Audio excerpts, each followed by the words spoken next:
नहीं आया। पर ऐसा नहीं कि बेटियों को गर्भ में मरवा देते थे। आजकल हम लोग इतने गिर चुके हैं कि बेटियों से ईर्ष्या करने लगे हैं। याद रखिएगा, बेटा जिसके यहाँ होता है वो भाग्यशाली होता है, भाग्यशाली के यहाँ बेटा होता है। लेकिन जिसके यहाँ बेटी होती है वो सौभाग्यशाली होता है। साधारण सबके यहाँ बेटा नहीं होता। हाँ, सौभाग्यशाली के यहाँ बेटियों का जन्म होता है। महाराज, भगवान की लीला देखिए, कितनी सुंदर है, कितनी दिव्य है।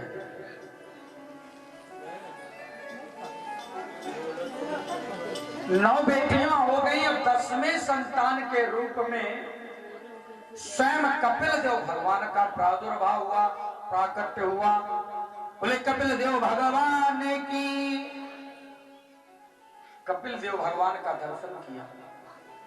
तुष्टो अहम अद्य तव मानव मान दाया शुश्रूषया परमया परया च भक्त्या यो देहि नामय मतीव स्वहस्तदेहो नावेक्षितः समुचितः क्षपितुं मदर्थे। संतुष्टो अद्याम। हे गोविंद, आज हमारा जीवन सफल हो गया। हे प्रभु, आज आप हमारे घर में बेटा बन करके आए हैं, हमारा जीवन सफल हो गया। और ऐसी प्रार्थना करते हुए आदरणीय कर्दम ऋषि अपने पुत्र का दर्शन किए। और दर्शन करने के बाद कपिल देव भगवान उस स्थान से, कपिल देव भगवान को छोड़ करके कर्दम ऋषि चले गए। कर्दम ऋषि जाकर के सुंदर भजन करने लगे। इधर मैया देवहूति कपिल देव भगवान की सेवा पुत्रवत करती। कैसे? पुत्रवत। हम लोग भगवान को भगवान मानते हैं। क्या मानते हैं? भगवान मानते हैं ना। अब पूजा कैसे करते हैं? एक अलमारी में पेपर बिछा दिए, उसी के ऊपर भगवान को बैठा दिए, 4 दाना चिरौंजी का भोग लगा दिए, और घूमने जाना हुआ तो ताला बंद किए, भगवान अंदर बंद, घूमने चले गए। क्या हम अपने पुत्र को ऐसा करते हैं? हाँ हाँ हाँ हाँ। पुत्र का बिस्तर रोज साफ करेंगे। ठंडी होगी तो गर्म पानी करेंगे, गर्मी होगी तो बढ़िया साधारण नॉर्मल पानी में स्नान कराएंगे। और वो क्या बोलते हैं उसको जिससे बच्चों को नहवाते हैं? हाँ, अरे वो बहुत कमजोर वाला साबुन होता है। हाँ? Baby wash. हाँ हाँ, वो ये हम ज्यादा नहीं जानते हैं। उससे नहलाएंगे। बच्चे का शरीर बहुत कोमल है। हाँ? अब भगवान को नींबू से रगड़ेंगे। हाँ? भगवान को नींबू से रगड़ेंगे, नमक से रगड़ेंगे। हाँ? और कई लोगों के घर में तो लड्डू गोपाल करियों से ज्यादा करिया हो जाते हैं। भगवान सांवले हैं ना, इतने करिया हो जाते हैं कि क्या करें। अच्छा, भगवान का शरीर तो करिया रहता है, काई चढ़ जाती है, काई चढ़ जाती है, और ऊपर से आंखें लाल हो जाएंगी। आपके बच्चे की आंखें लाल होती हैं तो आप क्या करते हैं? हाँ, आंखें लाल होती हैं तो आप क्या करते हैं? डॉक्टर से संपर्क, और भगवान के ऊपर आप इतना सिंदूर थोप देते हैं कि भगवान की पूरी आंखें लाल। इतना सिंदूर और माताएं रूठी तो भैया दुर्गा जी जाएंगी ना। हाँ, नवरात्रि में मंदिर जाएंगी, इतना दिखावा, घी गुड़ लेके जाएंगी, प्रयास करेंगी कि लोटिया भर जो पानी लेके गई है वो मूर्ति में स्नान कर ले तभी पूजा होगी। जाते हैं ना आप लोग सिद्धिदात्री मंदिर या बढ़ैया माता जी में, हाँ जाते हैं ना, सोचते हैं ना कि हम नहा दें। पुजारी जी बढ़िया सुंदर सजाते हैं मैया को, हम लोगों का बस चले तो तुरंत नहवा देंगे। आप सुंदर सज धज के और कहीं जा रहे हैं और कोई 2 लटिया पानी डाल दे तो आप क्या करेंगे? हाँ, आप सज धज के मायके के लिए बिल्कुल तैयार या पार्टी जाने के लिए तैयार, और कोई आके 2 लटिया पानी डाल दे तो आप क्या करेंगे? उसको आशीर्वाद देंगे, फिर 100 गारी देंगे उसको, 100 गारी गिनती की। कम नहीं होगी, 101 हो सकती, 100 तो से कम तो होगी ही नहीं। तुरंत है। हाँ, एक हमारा अनुज है, मित्र है, छोटा भाई है, पूरी कथा में अपने कहेगा कटरी को भरो। आप लोगों ने सुना भी होगा। हाँ, तो हम लोग क्या करेंगे, मैया को स्नान करवाने जाएंगे। महाराज थोड़ी स्नान करवा लेने तो, इतना दूर से आए, ऐसे जल डालेंगे, और मान लो पंडित जी नहीं डालने दिए तो फूल से तो छिड़किन देंगे, पानी छिड़के बिना काम नहीं चलेगा। आपके साथ ऐसा हो जाए तो ये पूजा नहीं है, ये दिखावा है। आप अपने घर में बैठ करके और माता रानी के चरणों का दर्शन करके कि मैं उन चरणों को नहला रही हूं तो चरणों में चढ़ेगा। लेकिन आप लोग दिखावा करें, इससे कल्याण नहीं होता। बोलो राधे राधे। हाँ,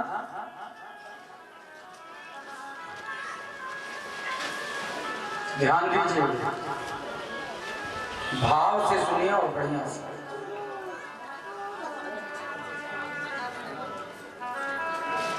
हमें भगवान की पूजा पुत्रवत करना चाहिए। जैसे छोटा सा बच्चा, ठंडी है, थोड़ा गुनगुना पानी करिए, जो जलन वाला भी ना हो, जलाए नहीं, और भगवान को बड़े प्रेम से भाव से चंदन से स्नान करवाइए। चंदन से रगड़ रगड़ के स्नान हल्के हाथों से। उसके बाद इत्र की मालिश करिए, और इत्र की मालिश करने के बाद भगवान को वैसे वस्त्र पहनाइए जो भगवान को चुभे ना। बहुत जड़ी वाले, जो ज्यादा साड़ी में जड़ावट हो जाती है वो आप लोगों को पसंद नहीं आती, गड़ती है, चुभती है। तो भगवान को भी ऐसे वस्त्र नहीं पहनाइए, साधारण वस्त्र पहनाइए। कभी कोई विशेष उत्सव हो, शादी वगैरह की बात अलग है कि आज कन्हैया को का जन्म है, आज अलग बात है, आज कन्हैया का विवाह है, अलग बात है, कोई उत्सव है हमारे घर में, अलग बात है। लेकिन डेली वैसा वस्त्र नहीं पहनाइए, रिएक्शन होता है उस कपड़े का। तो आप भाव के साथ साधारण वस्त्र, ठंड है तो स्वेटर, टोपा, जो भी आपसे बन पड़े करिए। पेपर में एक दिन पेपर बिछा दिए, वो 1 महीना बाद कई घरों में तो वो दीपक जहां रखते हैं ना, वो करिया हो जाती है पूरी अलमारी। और तब स्नान करवाने की विधि, पहले चरण धुलिए, फिर मुख धुलिए, और अपने लिए भी याद रखिएगा, हम लोग आजकल ज्यादातर लोग हार्ट के मरीज हैं। क्यों? सर की प्रॉब्लम परमानेंट बनी है। क्यों? हम लोग सीख चालू किए, सर में पानी आता है। या डायरेक्ट सर से नहाते हैं, कभी नहीं करना चाहिए। सीधा जो सर से नहाते हैं ना, ब्रेन हेमरेज का कारण बनता है। सर दर्द रोज बना रहेगा। क्यों? सबसे पहले पाद्यो पाद्यम, चरणों को पहले धुलिए। शास्त्र विधान, ये तो डॉक्टर भी कहते हैं, लेकिन मैं शास्त्र विद धातु से विज्ञान बना हुआ है और संस्कृत से ही विज्ञान की उत्पत्ति है, जानने शब्द से। तो पहले चरण धुलिए, फिर हाथ धुलिए, फिर मुंह धुलिए और इसके बाद पूरे शरीर में पानी डालिए। हम लोग तुरंत पानी अपने ऊपर डाल देते हैं, ऐसा नहीं करना चाहिए। ये हमारे बीमारी का कारण बनता है। ब्लड प्रेशर हार्ट की बीमारी का विशेष कारण है। वैसे आजकल तो बहुत से कारण हैं, पर ये एक विशेष कारण है। पहले शरीर के टेम्परेचर को सामान्य करिए, नॉर्मल करिए। पैरों को धुलिए, हाथ को धुलिए, मुंह को धुलिए, फिर पूरे शरीर में पानी डालिए। गले से डालने के बाद फिर सर पे डालना चाहिए, जिससे टेम्परेचर, और बहुत ठंडा है ना तो बहुत गर्म पानी में हम लोग नहाते हैं, ये भी एक बीमारी का कारण है। नॉर्मल पानी में नहाइए, इतने जलते पानी में ना नहाइए कि जब धीरे धीरे वो ब्लड हमारा झाग उत्पन्न करने लगे। ठंडियों में ही आखिर क्यों अटैक ज्यादा आता है? पैरालाइज की बीमारी ज्यादातर होती है। क्यों? ये कारण होता है। कहो महाराज मेडिकल की पढ़ाई कर रहे हो कि कथा सुना रहे हो? देखो भैया, हम तो कथा में इसकी बात कर रहे हैं। ये विज्ञान की बात हम नहीं करते, हम कथा की बात कर रहे हैं। अब अंतर यह है कि थोड़ा पीएचडी की तैयारी कर रहे हैं, इसलिए थोड़ा सा अनुभव जरूर हो गया है। तो याद कर ये कि भगवान की जो सेवा है वो भाव से की जाती है। बहुत बढ़िया वाला शैम्पू नहीं लगाना चाहिए बच्चे को, भाव से करिए। चंदन से स्नान करवाइए, इत्र मालिश, सुंदर वस्त्र जो आपको अच्छे लगे। जब अपने लिए कपड़े खरीदने जाइए ना मॉल पर, तो किसी गरीब के ठेले से भगवान के लिए भी 1-2 सेट वस्त्र ले लो। अपने लिए 5000 का खरीदो, लेकिन गोपाल के लिए 50 रुपए का खरीदो। और भगवान को सुंदर सेवा करो गोविंद की।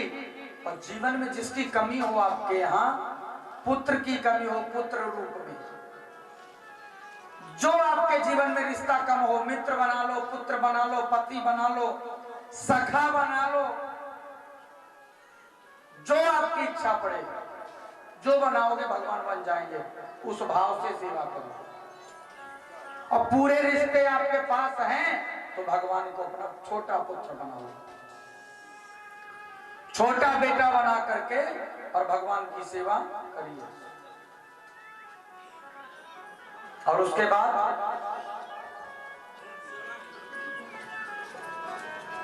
भोग लगाइए, बाल भोग कराइए।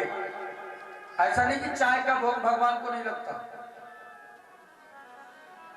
वैसे एक बात बता दूं, चाय और चावल 1000 बीमारियों को देने वाले हैं। क्या? चाय और चावल, चाय और चावल ये 1000 बीमारियों को देने वाले हैं। आप बाल भोग लगाइए, भगवान को जो कुछ भी बनाइए, पोहा जो भी बनाइए, बस उसमें कांदा लहसुन मत डालिए, प्याज लहसुन मत डालिए। भोग लगाइए, उसके बाद सब लोग प्रसाद पा लीजिए। घूमने जाइए, भगवान को भी लेके जाइए, अपने साथ घुमा के लाइए। और उसके बाद अपने घर में सेवा करिए। शाम को उनका बिस्तर बढ़िया साफ कर दीजिए। सोने से पहले जो फूल माला चढ़ाया सब साफ कर दीजिए, चंदन तिलक साफ कर दीजिए और इसके बाद फिर सुला दीजिए। पर्दा बंद कर दीजिए, ठंड है तो कुछ रजाई साल रख दीजिए। शाम को दूध का भोग लगा दीजिए, दोपहर में जो प्रसाद जो भोजन बनाया उसका भोग लगा दीजिए। अब हम लोग भोजन बनाते नहीं, क्या बनाते हैं? क्या बनाते हैं? खाना। हम लोग खाना बनाएंगे और खाना खाते हैं, क्या कहेंगे? खाना खा रहे हैं। खाना मालूम है कौन खाता है? राक्षस। और खाना मालूम किसके घर में बनता है? राक्षसों के। आप लोग भोजन बनाइए और भगवान का भोग लगाइए। जब भोग लग जाएगा तो क्या बन जाएगा? प्रसाद। तो प्रसाद पाइए, कभी नुकसान नहीं करेगा, कभी नुकसान नहीं करेगा। लेकिन खाना खाओगे तो राक्षसी शरीर है, बीमारी तो बनेगी। भोजन बनाकर भोग लगाकर और प्रसाद पाइए और तब ठाकुर जी को घुमाने ले जाइए। जो भी आप करते हैं भगवान के साथ भी वैसे ही भाव से सेवा करिए। ताला लगाए, चाबी जेब में डाले, चल दिए। अपने बच्चे के साथ ऐसा नहीं। ऐसा क्यों करते? क्योंकि कोई रिश्ता नहीं है हमारा भगवान से। भाई दुनिया में कितने लोग मरते हैं, हमको दर्द होता है? नहीं। चाय पिएंगे, पेपर पढ़ेंगे, इतने लोग मर गए, चाय पीते रहेंगे, भोजन करते रहेंगे, लेकिन उसी में देख लिए हमारा बेटा, हमारा पति या कोई हमारा अपना खत्म हो गया।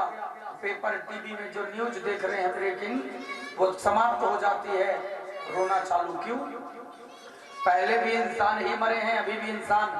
पहले जो मरे उनसे कोई रिश्ता नहीं था, कोई संबंध नहीं था, इसलिए दर्द नहीं हुआ। अब जो मरे, जिनको हमने देखा, उससे रिश्ता जुड़ गया, हमारे हैं, इसलिए फिर दर्द होने लगा, रोना चालू कर दिया हम लोगों ने। तो याद रखिए कि भगवान से एक रिश्ता बनाइए, भगवान को अपना बनाइए। जब तक एक रिश्तेदारी भगवान से नहीं बनेगी तब तक आपका प्रेम भगवान से नहीं हो सकता। बोलो जय श्री कृष्ण। तो महाराज माता देवहूति ने आज भगवान कपिल देव को सुंदर सजाया है और सजा धजा करके स्नान करवा के चौकी पर बैठाया है। और चौकी पर बैठाने के बाद मैया देवहूति ने आज भगवान को सुंदर बैठाया और बैठाने के बाद प्रणाम किया और क्या कहा? हे कन्हैया, हे गोविंद, निर्विन्नाम नितराम भूमं सद इंद्रिय दर्शनात् येन संभाव्यमानेन प्रभानान्धतमापो। क्या कहा कि हे गोविंद, हम सब अंधकार के मार्ग पर बैठे हैं, हमारा कर्तव्य क्या है और हम किसको माने किसको ना माने? हे गोविंद, मैं आपको अपना पुत्र मान रही हूं। प्राय आप तो जगत के पिता हैं, लेकिन मैं आपको प्रणाम करती हूं क्योंकि आप इस जगत में जगत के पिता हैं, हम आपको प्रणाम करते हैं। आप जरा बताइए कि हमें क्या करना चाहिए, जीव का कर्तव्य क्या है? भगवान ने कहा, मैया प्रणाम मुझे मत करो। क्यों? आप मां हैं, मैं पुत्र हूं। मेरा कर्तव्य है मैं आपको प्रणाम करूं, मैं आपको प्रणाम करूं, ये मेरा कर्तव्य है। फिर आज भगवान कह रहे हैं कि जगत में माता से बढ़ के कोई नहीं है, जगत में मां से बढ़ के कोई देवता ही नहीं है, न कोई भगवान है। सबसे बड़ा कौन है? मां। तो तम त्वां गतां शरणं शरणं स्वभृत्य संसार तरोद्धारम् जिज्ञासयाम प्रकृते पुरुष नमामि सद्धर में विदाम वरिष्ठम। कहा कि मैं आपके शरण में हूं, अब बताइए कि कौन सा धर्म श्रेष्ठ है। भगवान ने कहा मैया सब धर्म श्रेष्ठ हैं, कोई धर्म छोटा नहीं होता।